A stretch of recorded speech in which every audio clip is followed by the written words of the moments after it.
오늘 하나님의 말씀은 고린도후서 12장 1절에서 10절에 있는 말씀입니다. 교독하겠습니다. 무익하나마 내가 부득불 자랑하노니 주의 환상과 계시를 말하리라.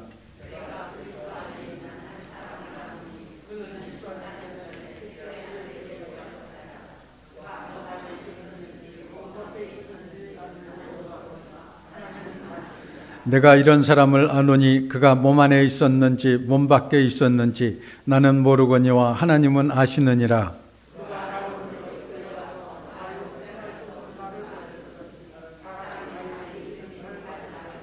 내가 이런 사람을 위하여 자랑하겠으나 나를 위하여는 약한 것들 외에 자랑하지 아니하리라.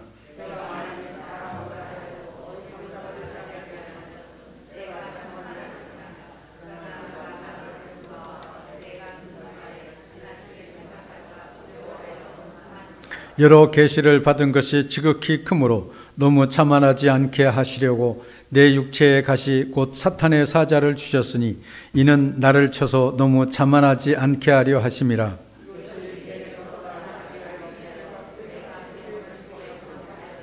나에게 이르시기를 내 은혜가 내게 족하도다. 이는 내 능력이 약한 데서 온전하였짐이라 하신지라.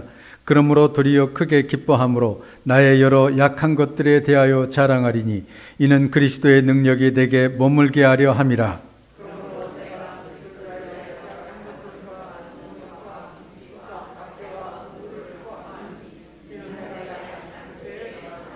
아멘. 우리는 때때로 시편 23편 말씀을 묵상합니다. 여호와는 나의 목자시니 내게 부족함이 없으리로다. 그가 나를 푸른 풀밭에 누이시며 쉴 만한 물가로 인도하시는도다. 선하신 목자 예수님께서 우리의 앞길을 이렇게 좋은 길로 인도하시니 누군들 만족하지 않겠습니까? 부족함이 없다고 감사할 수밖에 없을 것입니다. 그러나 다윗은 단지 좋을 때만 이렇게 감사한 것이 아니었습니다. 내가 사망의 음침한 골짜기를 다닐지라도 해받음을 두려워하지 않을 것은 주께서 나와 함께 하심이라. 주의 지팡이와 막대기가 나를 안위하시나이다. 이렇게 감사했습니다. 내가 사망의 음침한 골짜기, 그 춥고 시리고 아프고 고통스러운 그 길을 걸어갈지라도 주님께서 나와 함께 하시니 내가 안위함을 받고 주님께서 인도해 주시니 감사한다고 말하고 있습니다. 그렇습니다. 우리는 사망의 음침한 골짜기를 다닐지라도 두려워하지 말아야 됩니다. 오히려 감사해야 합니다. 제인 이글스톤이라고 하는 사람이 골짜기라고 하는 제목의 시를 썼습니다. 삶은 때때로 견디기 힘들고 어려워 보이지만 슬픔과 고통, 재앙만 가득하고 그런데 난 그때 기억할 것이 있다네. 그건 그 골짜기에서 내가 자란다는 것일세. 내가 만일 산의 정상에만 머물러 있고 고통을 전혀 경험하지 않는다면 나는 하나님의 사랑을 감사할 줄 모르는 헛된 인생을 산 것이 아닌가. 내 비록 배울 것이 아직 많이 남아있고 내 자람은 너무 더디기만 하고 나의 도달할 산의 정상을 포기하지는 못하지만 그 골짜기에서 나는 자라나고 있다네. 그는 산의 정상에 서지 않고 골짜기를 헤맬지라도 그 안에서 하나님의 사랑을 알고 그 안에서 자라나고 있다고 고백하고 있습니다. 우리의 인생을 되돌아보면 우리는 항상 저 높은 곳을 향해서 올라가기만 하는 것은 아닙니다. 때때로 골짜기에서 헤맬 때가 있습니다. 음침한 골짜기를 걸어가는 것 같을 때가 있습니다. 기독교의 고전인 철로 역정에 보면 천국을 향한 순례자의 모습이 나옵니다. 아름다운 집에 도착하게 되었습니다. 그곳에는 많은 믿음에 좋은 신실한 성도들이 있었습니다. 그들의 말을 들으면서 그는 구원의 확신을 더욱 가지게 되었고 영적인 무장을 하게 되었습니다. 그리고 나서 그 아름다운 사람들이 모여 사는 아름다운 집을 떠나서 천국을 향해서 또 순례하게 되었습니다. 그런데 얼마 가지 않아서 이 크리스천은 내리막길 골짜기로 가게 되었습니다. 그 길을 반드시 통과해야만 하는 것이었습니다. 왠지 오싹하면서 무서운 생각이 들었습니다. 아닌 게 아니라 그 앞에 큰 괴물이 다가섰습니다. 아볼로온이라고 하는 괴물과 부딪히게 됩니다. 이 아볼로온은 요한계시록 9장 11절에 나오는 무저갱의 사자, 지옥의 대장이라고 말할 수 있습니다. 그들에게 왕이 있으니 무저갱의 사자라. 히브리어로는 그 이름이 아바돈이요 헬라어로는 그 이름이 아볼로온이더라. 요한계시록에 이렇게 나와 있습니다. 무저갱이란 끊임없이 밑으로 추락해 나가는 지옥을 뜻합니다. 이 아볼로온은 그 지옥의 왕이라고 표현하고 있습니다. 이 지옥의 괴물, 무서운 마귀는 마치 하늘에서 우박이 쏟아지듯이 불화살을 그 크리스천을 향해 쏘아대기를 시작합니다. 크리스천은 나름대로 영적으로 무장을 하고 있었기 때문에 믿음의 방패를 가지고 괴물이, 마귀가 쏘는 그 불화살을 열심히 막아냅니다. 아무리 열심히 막아내어도 그 괴물이 쏘는 불화살을 다 막을 수는 없었습니다. 그래서 머리에 큰 상처를 입었습니다. 손과 발에도 큰 상처를 입었습니다. 그래도 그 다리를 절룩거리면서 이 괴물에 다스리고 있는 그 지옥 같은 골짜기를 지나가고 있는 것을 보게 됩니다. 오늘 본문에서도 보면 바울 사도는 이처럼 사탄의 불화살 공격으로 상처를 받았음을 고백하고 있습니다. 오늘 본문 7절에 보면 여러 계시를 받은 것이 지극히 크므로 너무 자만하지 않게 하시려고 내 육체의 가시 곧 사탄의 사자를 주셨으니 이는 나를 쳐서 너무 자만하지 않게 하려 하심이라 그랬습니다. 바울 사도는 사실 너무 자만한 상태에 있었습니다. 내가 몸 안에 있었는지 몸 밖에 있었는지 모르지만 신비한 중에 하늘의 낙원에 올라갔다고 말하고 있습니다. 3층천에 올라갔습니다. 주의 음성을 들었습니다. 그는 참으로 신비로운 체험을 하게 되었습니다. 그래서 바울 사도는 이것이 정말 하나님께서 베풀어 주시는 놀라운 은총이구나 생각하면서 감격했습니다. 그는 영적으로 최고조에 달해 있었습니다. 내가 이만큼 기도하고 내가 이만큼 주의 복음을 위해서 헌신했으니 하나님께서 나에게 주의 놀라운 환상과 계시를 보여주시고 나로 하여금 이렇게 영적 특별한 체험을 하게 하시는구나 하는 것을 느낄 수 있었습니다. 그래서 그는 영적으로 가장 높은 곳에 있다고 하는 확신을 가지게 되었는데 그 다음에 바로 육체의 가시 같은 질병이 그에게 찾아온 것이었습니다. 사탄이 그를 쳤습니다. 자신을 찌르는 육체의 가시, 고통을 겪고 있다고 말하고 있습니다. 바울 사도는 그것이 바로 사탄이 나에게 주는 것이라고 하는 것을 깨닫게 되었습니다. 바울 사도는 이때 어떻게 했을까요? 극과 극을 경험했습니다. 영적으로 최고의 신비로운 경험을 했을 뿐만 아니라 주의 음성을 들었을 뿐만 아니라 한편으로는 사탄이 치는 육체의 가시 같은 질병을 경험하게 되었습니다. 이 질병이 죽음같이 그에게 다가왔을 때 바울 사도는 어떻게 그 고통을 이겨냈을까요? 첫째로 바울 사도는 이때 하나님 앞에 바짝 엎드렸습니다. 겸손했습니다. 여러 계시를 받은 것이 지극히 크므로 너무 자만하지 않게 하시려고 하나님께서 나를 이렇게 사탄을 통해서 치셨다고 말하고 있습니다. 바울 사도는 영적으로 사실 교만해지기 쉬웠습니다. 예수님의 12 제자들보다 훨씬 더 많은 복음을 증거했습니다. 제자들보다 더 많은 교회 업적을 남겼습니다. 3차례에 걸쳐서 세계 방방 곳곳을 여행하면서 가는 곳곳마다 교회를 세웠습니다. 로마서를 비롯해서 신약성경 29권 가운데 14권을 썼습니다. 바울 사도를 따르는 많은 제자들도 있었습니다.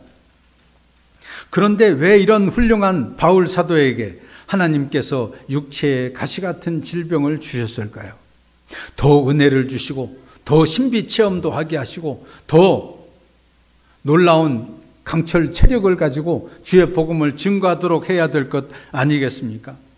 바울 사도의 입장에서 볼 때 하나님 왜 이러십니까? 나에게 더 건강을 주셔야 힘있게 주의 복음을 전할 것 아닙니까? 오히려 하나님을 원망할 수도 있었을 것입니다. 그런데 이때 바울 사도는 자만하지 않았습니다. 가시 때문에 더 많이 기도했고 가시 때문에 하나님 앞에 더 가까이 나아갔습니다. 저 주님의 능력을 의지했습니다. 더 낮아지고 더 겸손해졌습니다. 만약 바울 사도에게 이 가시 같은 질병이 없었다면 어떻게 되었을까요? 그는 계시를 받은 것이 너무나 많아서 내가 하나님이다. 나는 하나님의 직통 계시를 받는 사람이다. 하나님 너 꼼짝 마. 이렇게 말했던 사람처럼 자기가 하나님을 좌지우지하는 것처럼 하려고 했을 것입니다. 자신을 하나님처럼 높이고 새로운 종교의 교주가 되었을는지도 모르겠습니다. 만약 그때 바울 사도가 그렇게 교만해졌다면 그는 사탄의 종이 되고 말았을 것입니다. 왜냐하면 본래 사탄은 아름다운 천사였지만은 교만함으로 하늘에서 쫓겨난 존재이기 때문입니다. 이 아름다운 천사가 쫓겨난 동기를 이사야 선지자는 이렇게 말씀하고 있습니다. 네가 네 마음에 이르기를 내가 하늘에 올라 하늘의 뭇별 위에 내 자리를 높이리라. 내가 북극 지표의 산 위에 앉으리라. 가장 높은 구름에 올라가 지극히 높은 이와 같아지리라. 이렇게 말하고 있습니다. 여기에 교만하여 타락한 천사가 반복해서 강조하는 단어가 있습니다. 내가라고 하는 단어입니다. 사탄은 내가라고 하는 단어를 계속해서 5번이나 반복하고 있는 것을 보게 됩니다. 아마 우리의 입술에서 하나님 대신에 우리 주님 대신에 내가라고 하는 말이 강조되어서 나온다고 한다면 내가 하나님의 종이 아니라 사탄의 종이라고 하는 것을 증명하는 것밖에 되지 않을 것입니다. 하나님은 때때로 우리로 하여금 내리막길 그 골짜기 길을 걸어가게 하십니다. 그곳에서 치명적이지는 않지만은 주님의 도우심을 간구하게 할 만큼의 상처를 입히십니다. 믿음의 방패를 가지고 하나님의 전신갑주를 입고 살아도 때때로 어려운 시험 가운데 빠질 때가 있습니다. 그러나 그때는 바로 나로 하여금 자만하지 않게 하시려고 겸손을 배우게 하시려는 주님의 놀라운 은총이라고 하는 것을 깨달아야 될 것입니다.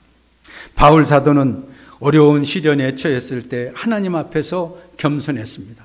나를 자고하지 않게 하시려고 하나님께서 나를 낮추셨다고 그렇게 생각했습니다. 둘째로 바울 사도는 놀랍게도 육체의 가시에 대해서 불평하지 않고 기뻐하며 감사했습니다. 오늘 본문 10절을 보면 그러므로 내가 그리스도를 위하여 약한 것들과 능욕과 궁핍과 박해와 공고를 기뻐하노니 이는 내가 약한 그때에 곧 강함이라 말씀하고 있습니다. 물론 바울 사도도 이 병을 고쳐달라고 하나님 앞에 곧 기도했습니다. 하나님, 이 병을 고쳐 주시옵소서. 나에게 건강을 주시옵소서. 주의 일을 더욱 힘있게 감당해 나갈 수 있게 하여 주시옵소서. 내 몸을 콕콕 찌르는 이 가시 같은 질병을 내가 어떻게 이겨나갈 수 있겠습니까? 이 병을 제발 고쳐 주시옵소서. 열심히 기도했습니다. 그런데 기도할 때 그에게 음성이 들렸습니다. 그 응답은 내 은혜가 내게 족하도다. 이는 내 능력이 약한 데서 온전하여 짐이라 하는 것이었습니다. 내 은혜가 내게 족하도다. 주님의 이 음성에 바울 사도는 기뻐하고 감사하기를 시작했습니다. 바로 이것이 바울 사도의 역설적인 믿음이었습니다.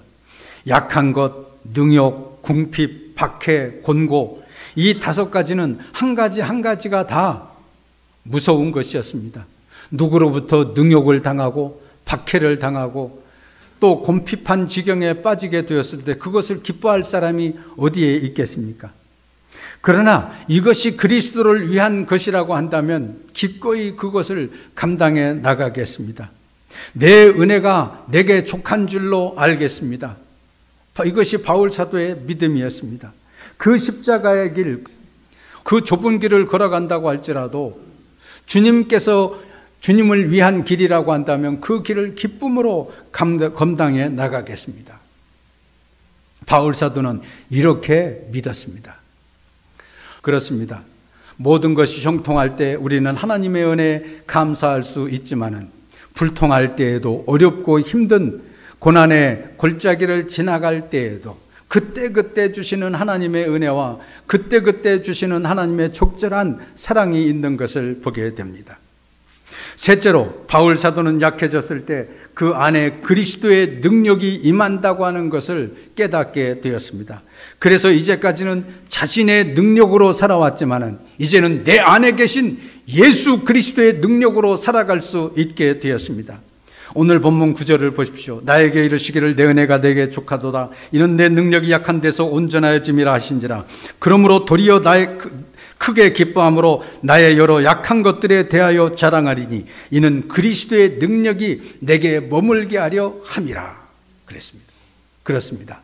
육체의 가시 같은 질병이 그에게 찾아왔을 때, 그의 몸이 약해지고 또 약해졌을 때, 내 힘으로는 도저히 어찌할 수 없는 지경에 빠지게 되었을 때, 그때서야 그리스도의 능력이 내 안에 머물게 된다고 하는 것을 깨닫게 된 것이었습니다. 그는 낙원에 올라가 신비로운 체험을 한 것 이상으로 약해졌을 때 그리스도의 능력이, 성령의 능력이, 우리 하나님의 능력이 그 안에 가득가득 채워지는 것을 알고 감사하며 기뻐할 수 있었습니다. 바울 사도는 그리스도의 능력으로 충만해질 수 있었습니다. 그래서 주님의 복음을 땅끝까지 이르러 증거할 수 있었습니다. 그렇습니다. 우리의 힘만으로 하는 것에서는 한계가 있습니다. 우리의 힘으로 할 수 없는 일들도 많이 있습니다.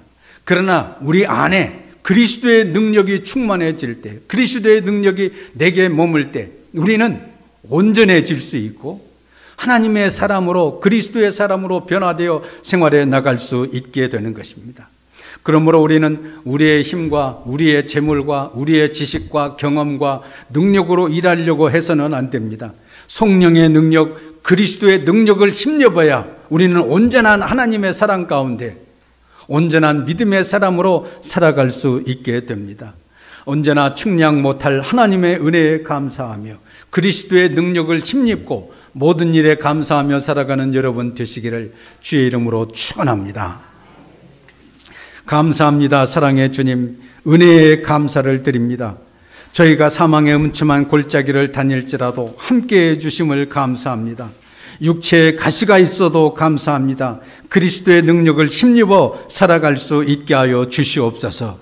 늘 겸손하게 하시고 주님을 위해 나의 약한 것들까지도 자랑하며 살아갈 수 있게 하여 주시옵소서. 날 구원하신 주 예수 그리스도의 이름으로 기도하옵나이다. 아멘.